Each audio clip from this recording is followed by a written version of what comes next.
ఈరోజు మనము ఉప్మా రవ్వతో తెల్ల రవ్వతో వడలు ఎలా చేసుకోవాలో చూద్దాం.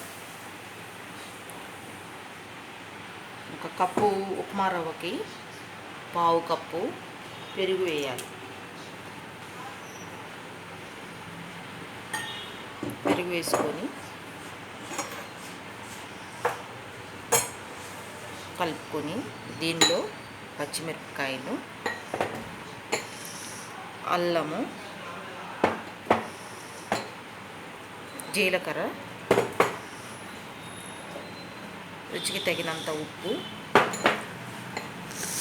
కొత్తిమీర ఇవన్నీ వేసుకొని చక్కగా కలుపుకోవాలి. ఇలా కలుపుకున్న మిశ్రమాన్ని 10 నుంచి 15 నిమిషాల దాకా పక్కన పెట్టుకోవాలి.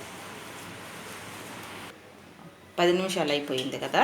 ఇప్పుడు మనం ఈ పిండి ఎలా ఉందో చూసుకోవాలి. బాగా గట్టిగా ఉంది కదా, దీంట్లో కొంచెం నీళ్ళు పోసుకోవచ్చు.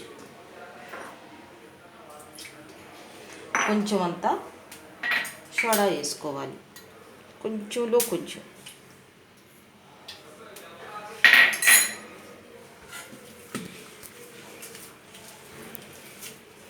మనం చేయడానికి వీలుగా ఉండేలాగా పిండిని రెడీ చేసుకోవాలి. గట్టిగా అయితే నీళ్లు పోసుకోవచ్చు. ఇప్పుడు బాగా రవ్వ కూడా మెత్తగా అయిపోయి పిండిలా అయిపోయింది. నూనె వేడెక్కిందో లేదో ఒకసారి చూసుకొని ఇక గారెల్లాగా వేసుకోవడమే. కొంతమంది చేత్తోనే డైరెక్ట్గా వేసుకుంటారు, కొంతమంది కాగితం మీద కవర్ మీద పెట్టి వేసుకుంటారు. అట్లా మీ ఇష్టం వచ్చినట్టుగా ఎలా వేసుకోవాలో అలా వేసుకోండి.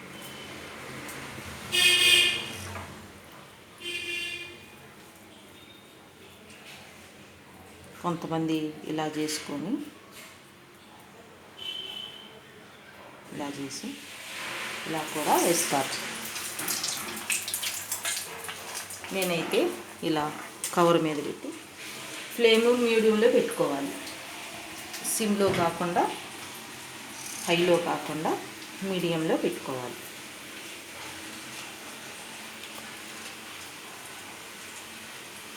కొంతమంది ఫ్రెండ్స్ దారి మధ్యలో ఉండేసి లేకపోతే దగ్గర దాకా వచ్చేసి మేము మీ ఇంటికి వస్తున్నామని చెప్తూ ఉంటారు. గబుక్కున మన ఇంట్లో ఆ రోజు ఏమీ లేకపోవచ్చు. ఇలాంటివి ఒక 5 మినిట్స్లో రెడీ అయిపోతాయి. రెడీమేడ్. దీన్ని వెనక్కి తిప్పుకోవాలి.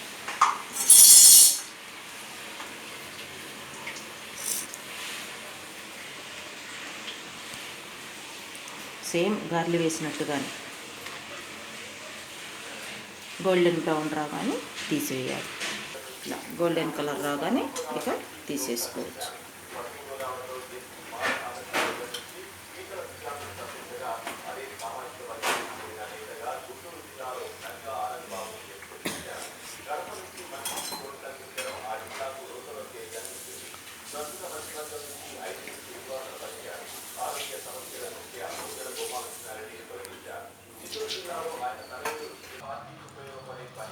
బొంబాయి రవ్వ వడలు రెడీ అయినాయి. ఇందులో చట్నీ వేసుకొని తినొచ్చు, కారపొడి వేసుకొని తినొచ్చు, పిల్లలైతే సాస్ కూడా వేసుకొని తినొచ్చు. సో మరిన్ని వంటకాల కోసం ప్లీజ్ సబ్స్క్రైబ్ మీ.